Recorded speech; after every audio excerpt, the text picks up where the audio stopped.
Teignworthy Brewery, Martha's Mild.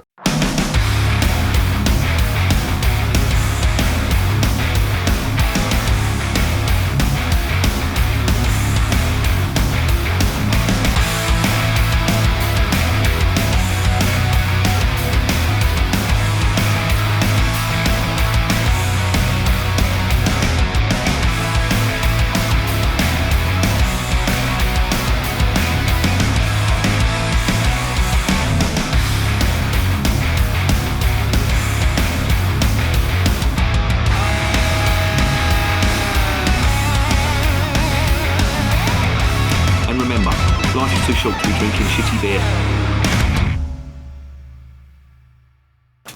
Welcome to another edition of Bands, Bikes and Booze Reviews. A couple of things.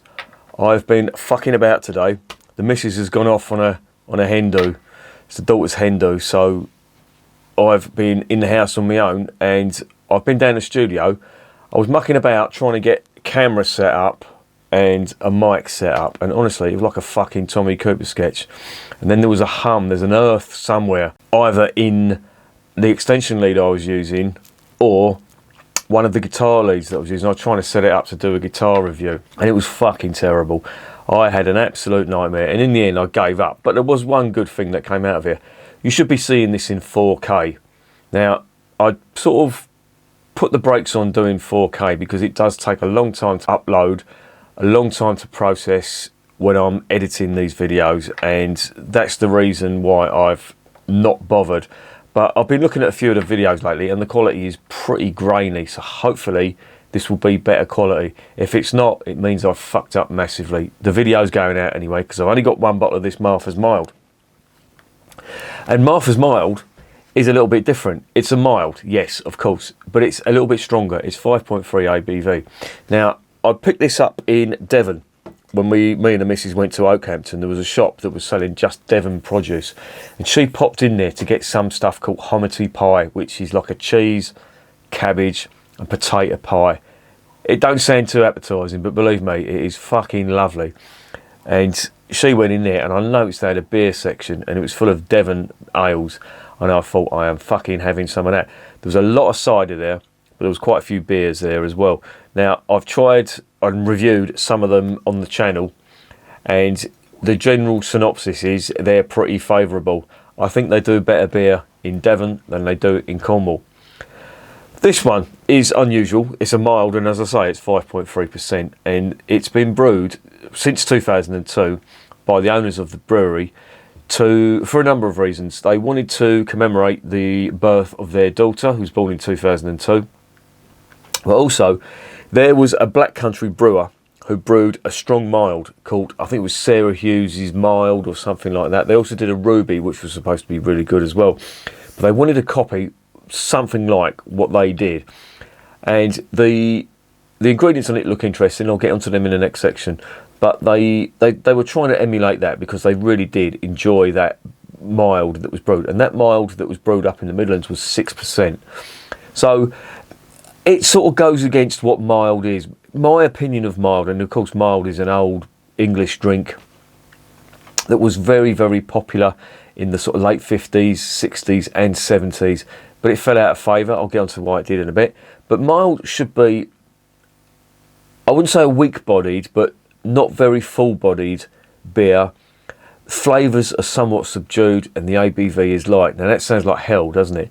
Well, it's not. If you do mild correctly, it is an absolutely great beer for sessioning. And I tried a really good mild. The best mild I've tried so far, I think, has to go to Elgood's mild. That really did stand out as being good. But there are a couple of other good milds that have been around. Believe it or not, and this is fucking blew my mind, this did. Marston's, I don't think they set out to do a mild, but they brewed a beer called Levy, and it was really good. I really, really enjoyed it. Now, you know Marston's, they're not big on flavour, and they're not. You know, I have a fucking. I don't have a love-hate. I have a fucking hate-hate relationship with Marston's. But this one was really good, and it was a really good interpretation of the style as well, because it fitted in with what they do. There wasn't much aroma, there wasn't much flavour, but it was very drinkable. So they got that right. And what do? They fucking discontinued it. The idiots. But there you go. I probably would have bought that again because I do like a mild. Mild is, I think, making a little bit of a comeback. They've started brewing it in America now as well. Fuck knows what hops they're putting in it, but yeah, I bet if it's American hops, I bet it tastes like fucking dog shit. But there you go. Anyway, don't go into a fucking rant. But this mild is a little bit stronger than usual. A little bit about the reason why mild fell out of favour. Now, there were, especially in London, there were some very unscrupulous landlords, and they found that by tipping the slops into the mild and regurgitating it basically and dosing it up to whoever was on the mild was acceptable. And of course they were making a few quid as well on the side, and you can imagine what the slops taste like. They're not nice. They've come out of the cask, they've been exposed to the air, they've gone back into fuck knows where, some kind of cask, so that's already oxidised as well. And I imagine it would have tasted very, very sour, or very off as well, because mild was dark and you could disguise a bad pint. It was potentially cloudy, it had all sorts of weird and wonderful colours, but the dark colour of the mild would disguise that. You couldn't do that with stout. Stout would have been instantly recognisable as having something added to it, but mild, the landlords thought they could get away with it, and in the end the punters just voted with their fucking wallets and said, nah, we're not drinking this shit out anymore. And it got a really bad reputation, but it's coming back, and I like it because I do like a decent mild, as I say. Anyway, enough about that, let's get on to this.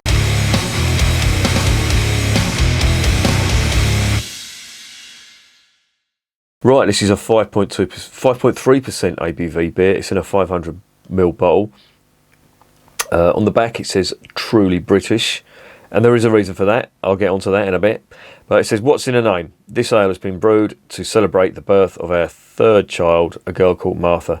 A sweet, dark, ruby mild with a biscuit background. That's pretty accurate description of it. Bottle conditioned ale. So this is a bottle conditioned mild. You don't see that often. It's rare that you'd see a bottle conditioned mild. Lightly chill before serving, which I have. Being bottle conditioned, this means Martha's mild contains live yeast. Pour the bottle steady into a tilted glass or jug against a light background, I should say. You may see a trail of yeast with the last drops of beer. Stop pouring this when it reaches the neck of the bottle. Well, I'm not going to do that because I always pour the yeast in.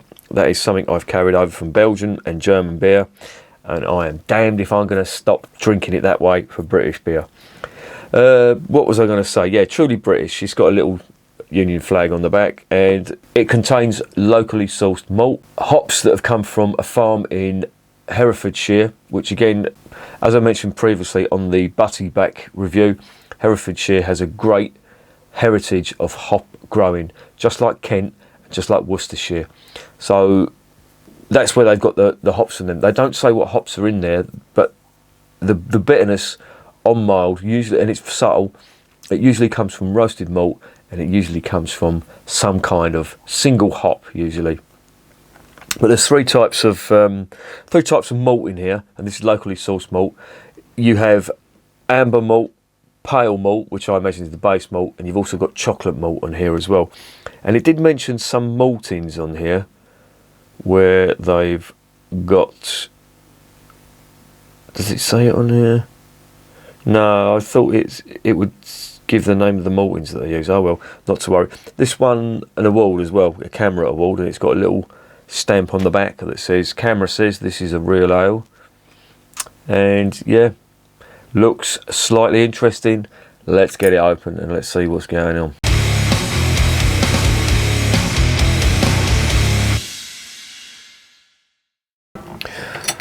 Right, I had a beer yesterday that's going to fizzed up on me, and I've got a feeling this might as well. So if it does, I'm going to prepare myself. No, it hasn't. Thank the Lord. Cap is just plain black, and this costs £2.50. If you're wondering, I've seen it on Beers of Europe for £3. Obviously, they've got to add their markup to it. Let's get it into ye olde glass. Right, and that colour immediately says to me that is mild. Wow, there's not much carbonation in this at all. That's a little bit, and it's very flat as well. Oh Christ, this could be potentially a bad beer. That's not good at all. Let me get the aroma. Oh, it actually smells quite nice. Fuck. That is very, very chocolatey. Rich, dark chocolate. Why is there's no carbonation and no head? Wow. Okay. Last time I saw this is reminding me of the Burton Bridge. I don't know if you saw my review. I'd done it a couple of years ago, but that was very similar as well, and it tasted disgusting. It was really bad. But this has got a nice aroma to it. Huge chocolate in there, and I can see some floaters. Doesn't look like a mild though. I'd expect at least a little bit of a head, but there ain't none there. And as I say, the aroma is just chocolate. Okay, all right. Well, wish me luck.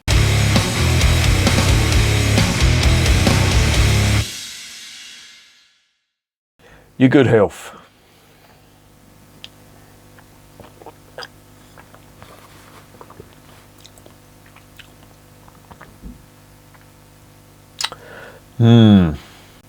That is flat as a witch's tip. There is no carbonation in that whatsoever. I'm not sure whether there was meant to. And this probably does taste like it would do if it was on cask. But at the moment, it's just all chocolate. Chocolate malt, that is. There is a slight bitterness on there too.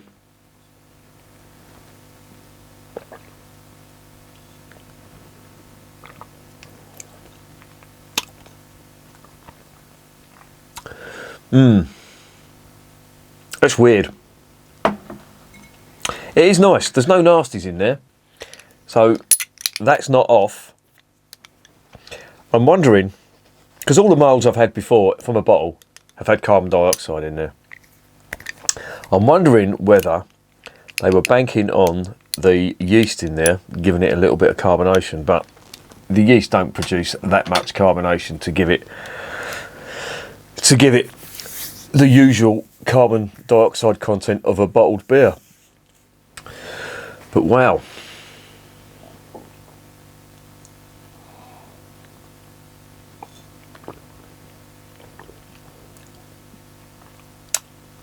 But it's bursting with flavour. And that flavour is sweetish chocolate, but there's a big seam of bitterness through there as well, which balances it right out. And I have to say, it's not bad. It's like dark, bitter chocolate. And I'm quite liking it.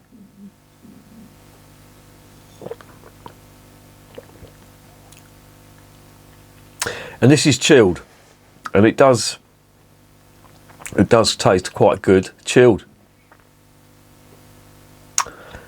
I have to say, I mean, it's thrown me a little bit because there's no head and it's flat, but it is very reminiscent of the kind of beer you get served up in or at a beer festival. If you've ever been to a beer festival or one of these festivals where they've got in some real ale brewers and they've brewed a batch up, they've got the casks at the back of the beer tent and they're just pouring it out. This is what I would sort of be expecting to get there, not from a bottle, in the comfort of my own home.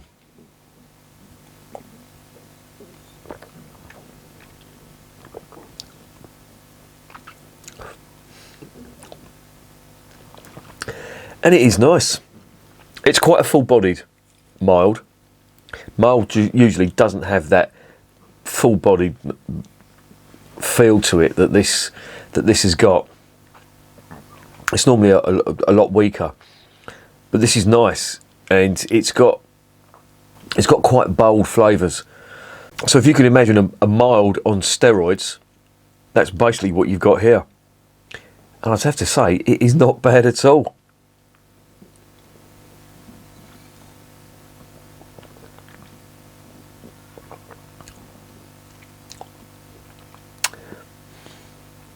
Yeah, not bad. Quite like it. And I'll tell you something else as well for nothing. This has got more flavour to it than almost all the beers from Cornwall. That Betty Stoggs was quite nice. I did like that. But everything else, certainly the stuff from the Teignworthy Brewery, I think I might have a stout from them in there. I wonder what that will taste like. But this is nice. This is quite flavoursome. A little bit disconcerting because of the lack of carbon dioxide and there's no head on it. But it ain't bad. Quite like it.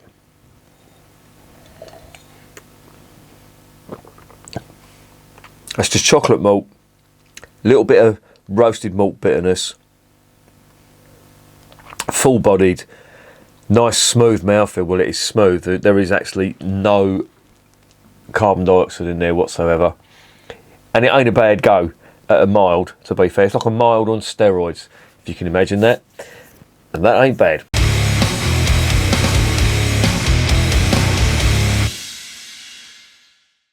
So what is the verdict on Martha's Mild? Well, this threw me a little bit. Alarm bells rang when I poured it out. There was absolutely no head on it whatsoever. No carbonation. But if you start drinking it, the aromas first of all were just huge chocolate, and that's what you're getting more or less all the way through that beer. But there is a nice roasted malt element to that and a nice bitterness too. I imagine that's a combination of the roasted malt and of the hops as well. And I have to say it's not bad. Now it's 5.3%. That really sort of isn't a session mild, but I'm sort of warming to the idea of mild now having a higher ABV, because the milds that they do or did back in the 70s and 80s were quite low. They were like 3%, 3.5%, certainly no more than 3.5%. And there was a reason for that. That was your session beer. But this is not a bad style. It's not quite as bitter as a stout or a porter, but it just does have a little bit of a chocolate kick on it, and it's quite moreish as well. I do like that. It's not the best mild I've tried, I will say that. It still doesn't beat the Elgood's mild. That for me, that was the best one I've tried so far, but it's still nice. I'm going to give it a solid 7.5 out of 10. Would I recommend it? If you can't get hold of the Elgood stuff, which is a mild in every sense of the word, in the traditional sense, this is a good alternative. However, this cost me £2.50. It costs £3 on Beers of Europe. So if you want to shell out £3 for what, in my opinion, is a reasonably good, strong mild, then I think, this is not a bad bet. I quite like it. It's pretty good. If you're from Devon, you may be able to get this on cask. We'd love to know what it tastes like on cask. I imagine it doesn't taste too dissimilar to that, because that really does taste like a cask beer. And absolutely no complaints whatsoever. Very nice indeed. 7.5 out of 10, recommended. And remember, beer is working class champagne.